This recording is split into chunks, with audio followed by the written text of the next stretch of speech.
నమస్కారం ETV news కి స్వాగతం ముందుగా ముఖ్యాంశాలు నేరాలు ఘోరాల్లో జగన్ పీహెచ్డీ చేశారన్న చంద్రబాబు ప్రతి రంగంలో స్కామ్లు చేశారని విమర్శ తగిన బుద్ధి చెప్పాలని ప్రజలకు పిలుపు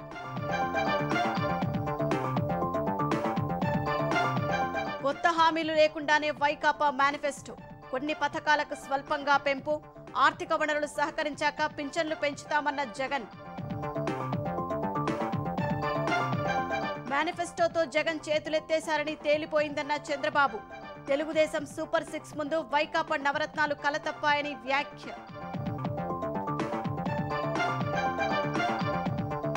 ఇళ్ల వద్దే మే నెల పింఛన్ల పంపిణీకి విపక్షాల పట్టు సీఎస్ వద్ద నిరసన ప్రదర్శన ఎవరికీ ఇబ్బంది లేకుండా చూడాలని ఏపీ సర్కారుకు ఈసీ ఆదేశాలు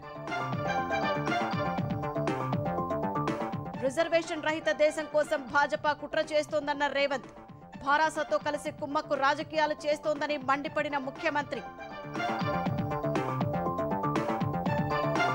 కరెంటు కోతలు లేవన్న సీఎం ప్రకటనలపై కేసీఆర్ మండిపాటు పాలమూరులో భోజనం చేస్తుంటే 2 సార్లు పోయినట్టు వెల్లడి అదేమీ లేదన్న ఎస్పీ డిసిఎల్ తెలంగాణ ప్రజలకు కాంగ్రెస్ పార్టీకి మధ్య పంచాయతీ వచ్చిందన్న కేసీఆర్ జనం తరపున కొట్లాడేందుకు భారాసాను గెలిపించాలని వినతి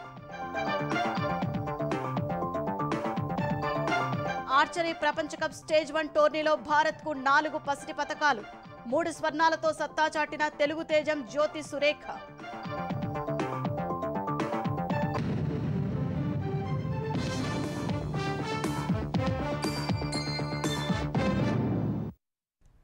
నేరాలు ఘోరాలు చేయడంలో సీఎం జగన్ పీహెచ్డీ చేశారని తెలుగుదేశం అధినేత చంద్రబాబు ధ్వజమెత్తారు నెల్లూరు జిల్లా ఆత్మకూరు ప్రజాగల సభలో పాల్గొన్న ఆయన సీఎం జగన్ పై విమర్శలు గుప్పించారు రాష్ట్రంలో దొంగలు పడ్డారని రాష్ట్రాన్ని కాపాడుకోవాలని ప్రజలకు పిలుపునిచ్చారు ఈ 5 ఏళ్లలో జగన్ 14 లక్షల కోట్ల అప్పు చేశారని రాష్ట్రంలో ఉత్తర కొరియా పరిస్థితిని తీసుకొచ్చారని దుయ్యబట్టారు ఏ రంగంలో చూసినా కుంభకోణాలే కనిపిస్తున్నాయని ధ్వజమెత్తారు భూములు గనులు ఇసుక డ్రగ్స్ సహా చేసే ప్రతి పనిలో కుంభకోణానికి పాల్పడ్డారని మండిపడ్డారు జగన్ పాలనలో ఎస్సీ ఎస్టీ బీసీ వర్గాలకు భద్రత లేకుండా పోయిందని విమర్శించారు అన్ని పాపాలు చేసి ప్రజలు ఓటేసే పరిస్థితి లేదని గ్రహించి గులకరాయి డ్రామాతో సానుభూతి ఓట్లు పొందాలని చూశారని ఆక్షేపించారు ఇప్పుడు ఆ ఎత్తుగడ ఫలించకపోవడంతో ఏం చెయ్యాలో పాలుపోని స్థితిలో పడిపోయారని చంద్రబాబు విమర్శించారు అతను చూస్తే పరిశ్రమలు పారిపోతాయి అభివృద్ధి ఆగిపోతుంది కడాన ఇంటింటికి గంజాయి పంపిస్తాడు తాగేసి ఇంట్లో పడుకోవచ్చు మనం ఆ పరిస్థితి వస్తుంది మద్యపాన నిషేధం చేసిన తర్వాత ఓటు అడుగుతారన్నావు సిగ్గు లేకుండా ఓటు అడిగాడు మీ మంగళ సూత్రాలు తెంచేసిన దుర్మార్గుడు ఈ జగన్మోహన్ రెడ్డి అతనికి నిద్ర రావడం లేదు ముందు అనుకున్నాడు గులకరాయి పెట్టి డ్రామా ఆడి ఎన్నికలయ్యే వరకు బ్యాండేజ్ తిరిగిదాం అనుకున్నాడు ఇప్పుడు అందరూ బ్యాండేజ్ పెట్టుకునే పరిస్థితికి వచ్చారు ఆ దెబ్బతో బ్యాండేజ్ తీసేశాడు గాయం కనపడింది తమ్ముళ్ళో మీకు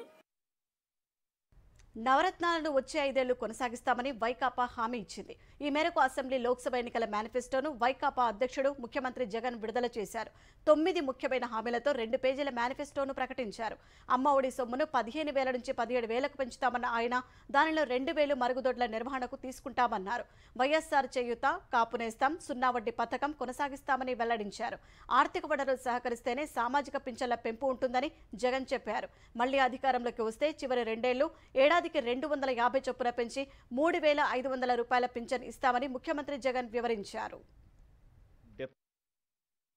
జగన్కు మనసు ఉంది జగన్కు మానవత్వం ఉంది అవ్వా తాతల మీద జగన్ చూపించే ప్రేమ బహుశా చరిత్రలో ఎవడూ చూపించలేదు చూపించబోడు పెన్షన్ల పెంపు అనే కార్యక్రమం కూడా 3,500కు పెంచుతాం 250 రూపాయలు పెరిగేది జనవరి 2028 ఇంకొక 250 రూపాయలు పెరిగేది జనవరి 2029 ఈ డేట్లతో సహా కూడా ఎందుకు చెప్తా ఉన్నాను అని అంటే కల్ముషం లేదు నాలో అబద్ధం చెప్పదలుచుకోలేదు మోసం చేయదలుచుకోలేదు రాష్ట్ర వనరులు సపోర్ట్ చేయాలి సపోర్ట్ చేయగలిగినప్పుడే పెన్షన్లు మనం ఇవ్వగలుగుతాం వైకాపా మేనిఫెస్టోపై చంద్రబాబు వ్యంగ్యాస్త్రాలు సంధించారు. తెలుగుదేశం సూపర్ 6 సూపర్ హిట్ అని, వైకాపా నవరత్నాలు వెలవెలపోతున్నాయని పేర్కొన్నారు. ఏం చేయలేనని జగన్ చేతులెత్తేశారని అన్నారు. మేనిఫెస్టో, భగవద్గీత, బైబిల్, ఖురాన్ అన్న జగన్ ఇచ్చిన హామీలను నెరవేర్చలేదని ధ్వజమెత్తారు. మేనిఫెస్టో 99% అమలు చేస్తే ప్రజల జీవితాలు ఎందుకు మారలేదని ప్రశ్నించారు. యువతకు ఉద్యోగాలు ఇస్తామనే హామీ వైకాపా మేనిఫెస్టోలో లేదన్న ఆయన, కూటమి ప్రభుత్వం రాగానే తొలి సంతకం డిఎస్సీపైనే పెడతారని తెలిపారు. మన election manifesto super 6 super hit. Jaganmohan Reddy నవరత్నాలు నవమోసాలుగా తయారైపోయినాయి. నెలకు ప్రతి ఒక్క మహిళకి 1500 రూపాయలు ఇస్తాను తల్లి. మీకు ఎంతమంది పిల్లలుంటే అంతమంది పిల్లలకి 15,000 రూపాయలు తల్లికి వందన కింద ఇస్తా. ఆర్టీసీ బస్సుల్లో దర్జాగా తిరగండి. 3 గ్యాస్ సిలిండర్లు ఇచ్చి మళ్ళా దీపం వెలిగిస్తానని మా ఆడబిడ్డలకు హామీ ఇస్తున్నా.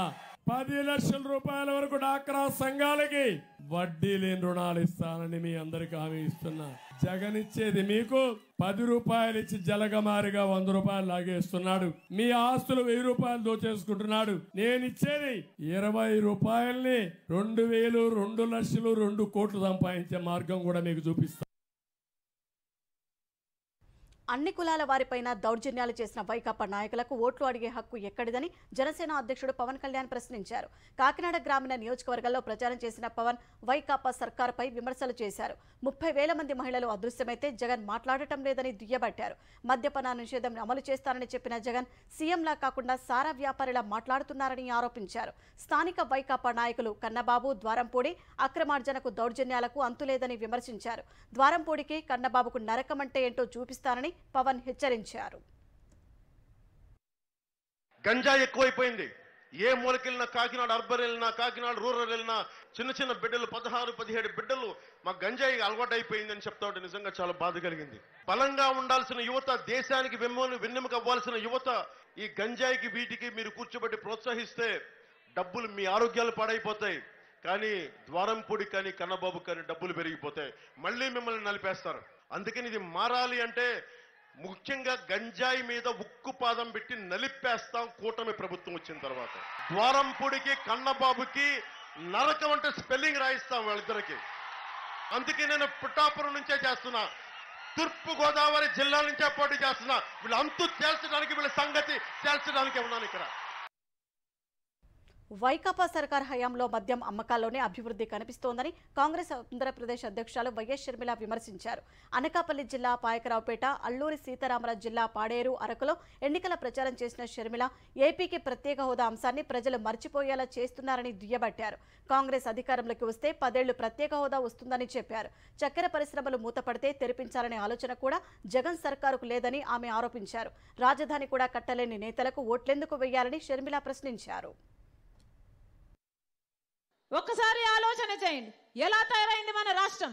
దేంట్లో అభివృద్ధి చెందిందంటే మద్యంలో చెందింది. కంటైనర్లలో డ్రగ్స్ వస్తున్నాయంటే ఇక మన బిడ్డల భవిష్యత్తు ఏం కావాలి? గంజాయి మయం కావాలి.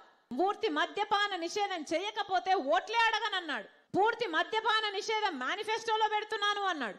మేనిఫెస్టో నాకు బైబిల్తో సమానము, ఖురాన్తో సమానము, భగవద్గీతతో సమానం అని చెప్పాడు జగన్మోహన్ రెడ్డి గారు. అయిందన్నా మద్యపాన నిషేధం? అవ్వకపోక ఈరోజు సర్కారే మద్యం అమ్ముతుంది. ఏ డిజిటల్ పేమెంట్స్ లేవట కదా, వీళ్ళకు వదిలేస్తే రాష్ట్రాన్ని దోచేస్తారు. ఆర్ఎస్ఎస్ విధానం ప్రకారం భారతదేశాన్ని రిజర్వేషన్ రహిత దేశంగా మార్చాలని మోదీ, అమిత్ షా భావిస్తున్నారని ముఖ్యమంత్రి రేవంత్ రెడ్డి ఆరోపించారు. 2025 నాటికి రాజ్యాంగాన్ని మార్చి రిజర్వేషన్లు రద్దు చేయాలనేది ఆర్ఎస్ఎస్ లక్ష్యమని రేవంత్ అన్నారు. రాజ్యాంగాన్ని మార్చాలంటే 3/2 మెజార్టీ అవసరం కాబట్టే 400 సీట్లు గెలుస్తామని పదే పదే చెబుతున్నారని సీఎం విమర్శించారు. 400 సీట్లు వస్తే ఎవరి అవసరం లేకుండా రిజర్వేషన్ల రద్దు చేయొచ్చనేది భాజపా కుట్ర అని ఆరోపించారు. ఎస్సీ, ఎస్టీ, బీసీ రిజర్వేషన్లు ఉండాలంటే కాంగ్రెస్ ని గెలిపించాలని కోరిన రేవంత్ ఆయా రిజర్వేషన్ల రద్దు కావాలనుకుంటే భాజపాకు ఓటు వేయమని సూచించారు. మైనారిటీల రిజర్వేషన్లు రద్దు చేస్తామని అమిత్ షా చేసిన ప్రకటనను కేసీఆర్ ఎందుకు ఖండించలేదని రేవంత్ ప్రశ్నించారు. బీసీ, ఎస్సీ, ఎస్టీలపై ప్రధాని మోదీ సర్జికల్ స్ట్రైక్స్ చేస్తున్నారని రేవంత్ ఆరోపించారు. హిందువులల్లా కులాలు ఉపకులాలుగా ఉంటే హిందువులు మొత్తం ఏకంగా ఉన్నారని చూపించడానికి ఇబ్బంది వస్తుంది. కాబట్టి రిజర్వేషన్లను అన్నిటిని రద్దు చేసి ఈ మొత్తం హిందూ సమాజం అని చూపించాలని ఆలోచనతోని ఆర్ఎస్ఎస్ తమ ప్రణాళికలను సిద్ధం చేసింది. ఆర్ఎస్ఎస్ యొక్క ప్రణాళికను బీజేపీ అమలు చేస్తుంది. నరేంద్ర మోడీ గారు, అమిత్ షా గారు ఎస్సీ ఎస్టీ బీసీ ఓబీసీ రిజర్వేషన్లు రద్దు చెయ్యము, వాళ్ళ జనాభా దామాష ప్రకారం రిజర్వేషన్లు పెంచుతామని ఎక్కడ కూడా మాట్లాడడం లేదు. చంద్రశేఖరరావును డిమాండ్ చేస్తున్నా ఎస్సీ ఎస్టీ బీసీ ఓబీసీ రిజర్వేషన్లను రద్దు చేయాలన్న భారతీయ జనతా పార్టీ విధానం మీద టీఆర్ఎస్ విధానం ఏంది? లోక్సభ ఎన్నికల్లో భాజపా కుమ్మక్కు రాజకీయాలు చేస్తున్నాయని సీఎం రేవంత్ రెడ్డి మరోసారి ఆరోపించారు.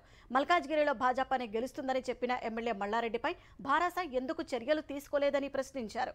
10 ఏళ్ల పాటు కేసీఆర్ భూములు అమ్ముతుంటే మాట్లాడని ఈటెల రాజేందర్ తాను రుణమాఫీ చేస్తానని అనగానే భూములు అమ్మవద్దని షరతులు పెడుతున్నారని విమర్శించారు. నేను మొదటి నుంచి చెప్పిన 5 పార్లమెంటు నియోజకవర్గాలను తాకట్టు పెట్టినరు బీజేపీకి బీఆర్ఎస్ వాళ్ళని. కేసీఆర్ను సూటిగా డిమాండ్ చేస్తున్నా, మల్కాజ్గిరిలో బీజేపీ అభ్యర్థి ఈటెల రాజేందర్ను గెలిపించడానికి మీ మేడ్చల్ ఎమ్మెల్యే బహిరంగంగానే మాట్లాడిండు, గెలుస్తున్నాడని అభినందించిండు. తక్షణమే మీ మేడ్చల్ ఎమ్మెల్యే మీద చర్యలు తీసుకోండి. బీజేపీతో మీకు చీకటి ఒప్పందం లేకపోతే తెలంగాణ సమాజానికి నేను విజ్ఞప్తి చేస్తున్నా, వాళ్ళ ఒప్పందం బయటపడ్డది. అమాయకంగానో అత్యుత్సాహంగానో మేడ్చల్ ఎమ్మెల్యే ఉన్నట్టు చెప్పిండు, కుండ వలగొట్టిండు. ఇక కేసీఆర్ కేటీఆర్ గుండు వలగొట్టుడే మిగిలింది తెలంగాణ సమాజంలో. తెలంగాణలో కరెంటు పోవడం లేదని ముఖ్యమంత్రి ఉప ముఖ్యమంత్రి ప్రతిరోజు ఊదరగొడుతున్నారని, వాస్తవం అందుకు భిన్నంగా ఉందని భారాస అధినేత మాజీ సీఎం కేసీఆర్ అన్నారు. మహబూబ్ నగర్లో మాజీ మంత్రి శ్రీనివాస్ గౌడ్ ఇంట్లో తాను భోజనం చేస్తున్నప్పుడు 2 సార్లు కరెంటు పోయిందని సామాజిక మాధ్యమం ఎక్స్లో ఆయన పోస్ట్ చేశారు. చాలా నియోజకవర్గాల్లో రోజుకు 10 మార్లు కరెంటు పోతోందని మాజీ శాసనసభ్యులు తనకు చెప్పినట్లు తెలిపారు. కేసీఆర్ పోస్టుపై స్పందించిన సీఎం రేవంత్ రెడ్డి కరెంటు కోతలు పెరిగిపోయాయన్న ఆరోపణలను ఖండించారు.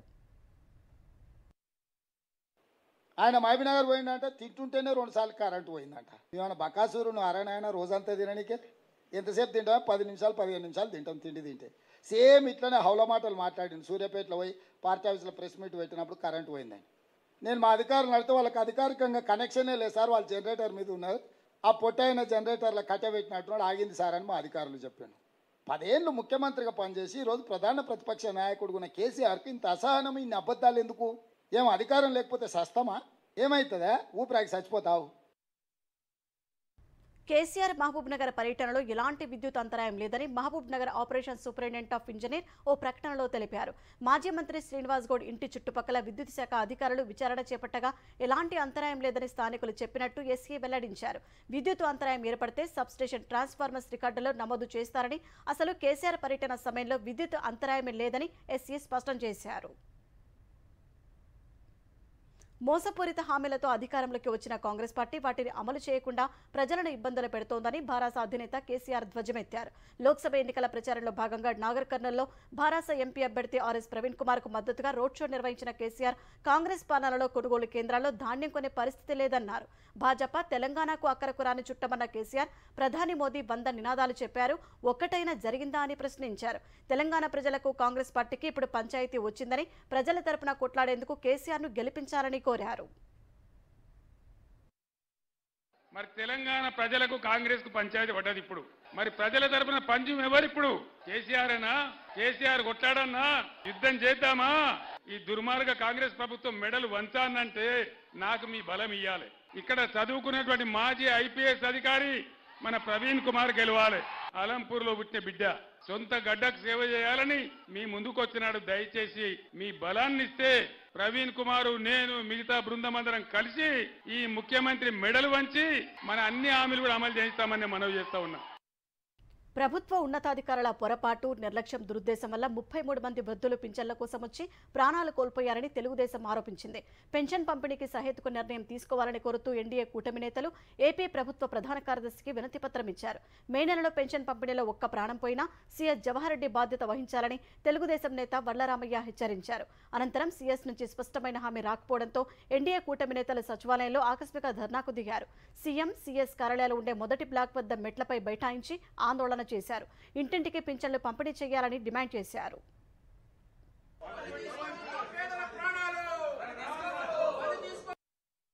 ఒక్క పెన్షన్దారుడు కూడా, ఒక్క వృద్ధుడు కూడా ఇబ్బంది పడకుండా ఇవ్వాలని కోరాం. ఆయన వినే స్థితిలో లేరు.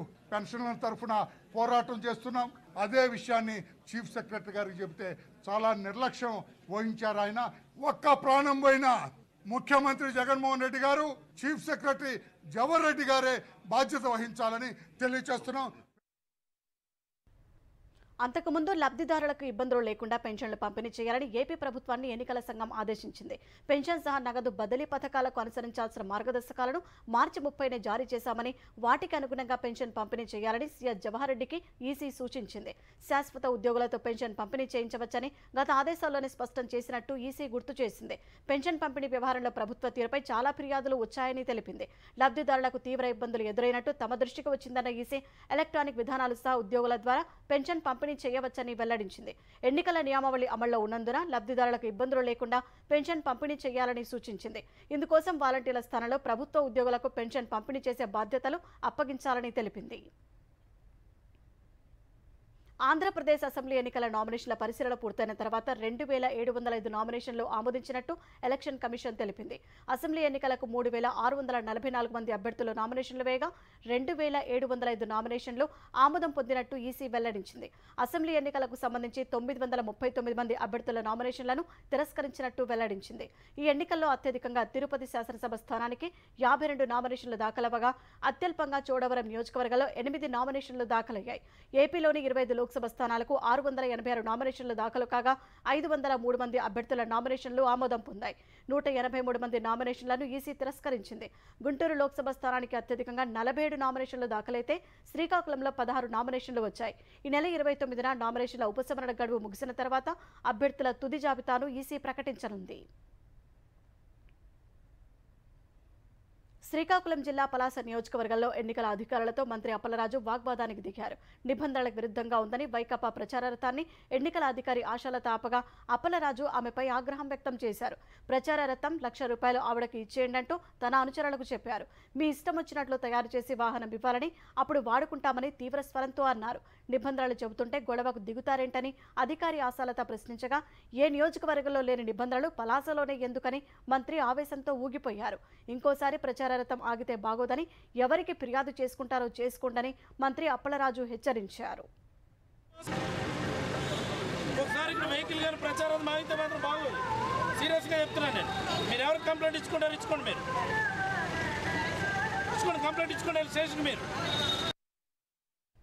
తెలంగాణలోని 17 లోక్సభ స్థానాల్లో 625 మంది నామినేషన్లను ఆమోదించినట్లు ఈసీ తెలిపింది.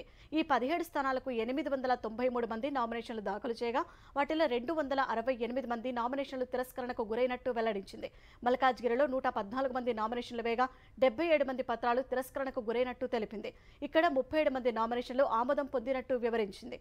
ఈ ప్రక్రియ ముగిసిన తర్వాత ఆదిలాబాద్లో 13, పెద్దపల్లిలో 49, కరీంనగర్లో 33, నిజామాబాద్లో 32, జహీరాబాద్లో 26, సికింద్రాబాద్లో 46, హైదరాబాద్లో 38, చేవెళ్లలో 46, మహబూబ్ నగర్లో 35, నాగర్ కర్నూల్లో 21, నల్గొండలో 31, భువనగిరిలో 51, వరంగల్లో 48, మహబూబాబాద్లో 25, ఖమ్మంలో 41 నామినేషన్లు ఆమోదం పొందినట్టు ఈసీ వెల్లడించింది. లోక్సభ ఎన్నికల్లో కాంగ్రెస్ అభ్యర్థులకు మద్దతు ఇచ్చేందుకు సిపిఎం నేతలు అంగీకరించారని సీఎం రేవంత్ రెడ్డి తెలిపారు. జూబ్లీహిల్స్లోని తన నివాసంలో సిపిఎం నేతలతో సమావేశమైన రేవంత్ రెడ్డి భువనగిరి పార్లమెంటుతో పాటు ఇతర ఎంపీ స్థానాల్లో కాంగ్రెస్కు మద్దతు ఇవ్వాలని కోరారు. ఈ సందర్భంగా సిపిఎం నాయకులు తమ ఎదుట కొన్ని రాజకీయ ప్రతిపాదనలు పెట్టారని రేవంత్ రెడ్డి వెల్లడించారు. 1-2 విషయాల్లో కొంత సందిగ్ధత ఉన్నా అధిష్టానంతో చర్చించి ఏకాభిప్రాయానికి వస్తామని తెలిపారు. ఈ కలయిక తెలంగాణలో కాంగ్రెస్ గెలుపునకు పనిచేస్తుందని రేవంత్ రెడ్డి వివరించారు. అసెంబ్లీ ఎన్నికల్లో కాంగ్రెస్ పార్టీ ఇచ్చిన హామీల్లో 5 హామీలు అమలైనట్లు నిరూపిస్తే తాను పోటీ నుంచి తప్పుకుంటారని కరీంనగర్ లోక్సభ భాజపా అభ్యర్థి బండి సంజయ్ సవాల్ విసిరారు. నిరూపించకపోతే కాంగ్రెస్ అభ్యర్థులు తప్పుకునేందుకు సిద్ధమా అని ఆయన ప్రశ్నించారు. తెలంగాణలో భాజపా మెజార్టీ సీట్లలో గెలవబోతోందని సంజయ్ ధీమా వ్యక్తం చేశారు. తమ పార్టీ నుంచి ప్రజల దృష్టి మరల్చేందుకు కాంగ్రెస్ భారాస నేతలు సవాళ్లతో డ్రామాలాడుతున్నారని సంజయ్ ఆరోపించారు. అసలు కాంగ్రెస్ పార్టీ క్యాప్టెన్ ఎవరు? మా ప్రధానమంత్రి అభ్యర్థి నరేంద్ర మోడీ గారు. కాంగ్రెస్ పార్టీ ప్రధానమంత్రి అభ్యర్థి ఎవరు? ఈ దేశాన్ని అభివృద్ధి చేసే వ్యక్తి కాంగ్రెస్ పార్టీలో ఎవరున్నారు? ప్రధానమంత్రి అభ్యర్థిని నిర్ణయించలేని కాంగ్రెస్ పార్టీ ఈ దేశాన్ని ఏ విధంగా పాలిస్తుందో సమాజం ఆలోచించాల్సిన అవసరం ఉంది. అందుకే ఇండియన్ పొలిటికల్ లీగ్ మ్యాచ్ లో పక్కా 370 400 సీట్లు గెలుచుకొని భారతీయ జనతా పార్టీ తిరిగి అధికారం చేపట్టబోతున్నది. ఈ పార్లమెంట్ ఎన్నికల్లో కాంగ్రెస్ పార్టీ ఉండే గుణపాఠం చెప్పాల్సిన అవసరం ఉంది. త్యాగాల పునాదులపై పుట్టి ప్రత్యేక తెలంగాణ రాష్ట్రం సాధించిన పార్టీ భారాస అని ఆ పార్టీ అధినేత కేసీఆర్ ఉద్ఘాటించారు. భారాస 23వ ఆవిర్భావం సందర్భంగా పార్టీ శ్రేణులకు కేసీఆర్ శుభాకాంక్షలు తెలిపారు. 10 ఏళ్ల పాలనలో భారాస అద్భుతమైన ప్రగతి ఫలాలు అందించిందన్నారు. పార్టీ ఏర్పాటు నుంచి ఎన్ని ఆటుపోట్లు ఎదురైనా వాటిని అధిగమించేందుకు బలమైన పునాదులు వేసింది కార్యకర్తలే అని స్పష్టం చేశారు. సిద్దిపేటలో భారాస ఆవిర్భావ వేడుకల్లో పాల్గొన్న మాజీ మంత్రి హరీష్ రావు పార్టీ కార్యాలయంలో గులాబీ జెండాను ఆవిష్కరించారు. హనుమకొండలో తెలంగాణ తల్లి విగ్రహానికి పూలమాల వేసిన మాజీ మంత్రి ఎర్రబెల్లి దయాకర్ రావు, మాజీ స్పీకర్ మధుసూదనాచారి, బండ ప్రకాష్లతో కలిసి అమరవీరులకు నివాళులు అర్పించారు. కరీంనగర్ జిల్లా తీగల గుట్టపల్లిలోని తెలంగాణ భవన్లో కరీంనగర్ ఎమ్మెల్యే గొంగుల కమలాకర్ పార్టీ జెండాను ఆవిష్కరించారు. నల్గొండలోని భారాస కార్యాలయంలో మాజీ మంత్రి జగదీష్ రెడ్డి గులాబీ జెండాను ఎగరవేశారు. అలుపెరగని పోరాటంతో సాధించుకున్న తెలంగాణలో భారాస ఎప్పుడూ ప్రజల పక్షానే ఉంటుందని తెలంగాణ భవన్లో పార్టీ జెండా ఆవిష్కరించిన తర్వాత కేటీఆర్ చెప్పారు. గత ఏడాదంతా జాతుల మధ్య వైరంతో అట్టుడికిన మణిపూర్లో మరోసారి హింస చెలరేగింది. బిష్ణుపూర్ జిల్లాలో భద్రతా సిబ్బందిపై మిలిటెంట్లు జరిపిన దాడిలో సీఆర్పీఎఫ్ ఎస్ఐ ఓ హెడ్ కానిస్టేబుల్ అమరులయ్యారు. మరో 2 జవాన్లు గాయపడ్డారు. లోక్సభ ఎన్నికల 2వ విడతల భాగంగా నిన్న పోలింగ్ జరిగిన ఔటర్ మణిపూర్ నరైన్ సైనా ప్రాంతంలో ఎన్నికల విధులు నిర్వహించిన సీఆర్పీఎఫ్ బృందం ఇండియా రిజర్వ్ బెటాలియన్ శిబిరంలో బస చేసింది. అర్ధరాత్రి దాటిన తర్వాత మిలిటెంట్లు కొండపై నుంచి దాడి చేయగా దాదాపు 2 గంటలు కాల్పులు సాగినట్టు అధికారులు తెలిపారు. మిలిటెంట్లు సైనిక శిబిరంపైకి బాంబు విసరగా సీఆర్పీఎఫ్ చెందిన ఎస్ఐ హెడ్ కానిస్టేబుల్ అమరులైనట్టు అధికారులు వెల్లడించారు. ప్రధాని నరేంద్ర మోదీని 3వసారి గెలిపిస్తే దేశంలో ఉగ్రవాదాన్ని, నక్సలిజాన్ని అంతమొందించడం సహా భారత్ను 3వ అతిపెద్ద ఆర్థిక వ్యవస్థగా తీర్చిదిద్దుతారని హోంమంత్రి అమిత్ షా అన్నారు.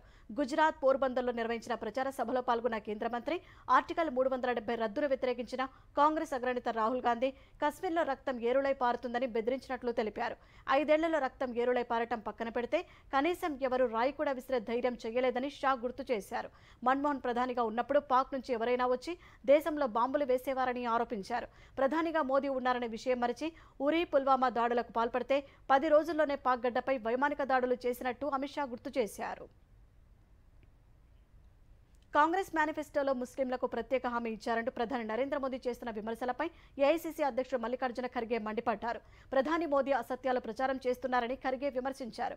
కాంగ్రెస్ ఎన్నికల మేనిఫెస్టోలో అందరి కోసం 5 న్యాయాలు, 25 గ్యారంటీలు ఇచ్చినట్లు తెలిపారు. ముస్లింల కోసం ప్రత్యేకంగా ఎలాంటి హామీ ఇవ్వలేదన్నారు. అసోంలో కాంగ్రెస్ అభ్యర్థుల తరపున ప్రచారం చేసిన ఖర్గే మత ప్రాతిపదికన ప్రజల్లో చీలిక తెచ్చేందుకు ప్రధాని మోదీ ప్రయత్నిస్తున్నారని ఆరోపించారు. ఇండియా కూటమి తనను బెదిరించే ప్రయత్నం చేస్తుందన్న మోదీ వ్యాఖ్యలను తిప్పికొట్టిన ఖర్గే సిబిఐ, ఈడీ, సివిసి పేరుతో మోదీని అందరినీ బెదిరిస్తున్నారని ఆక్షేపించారు.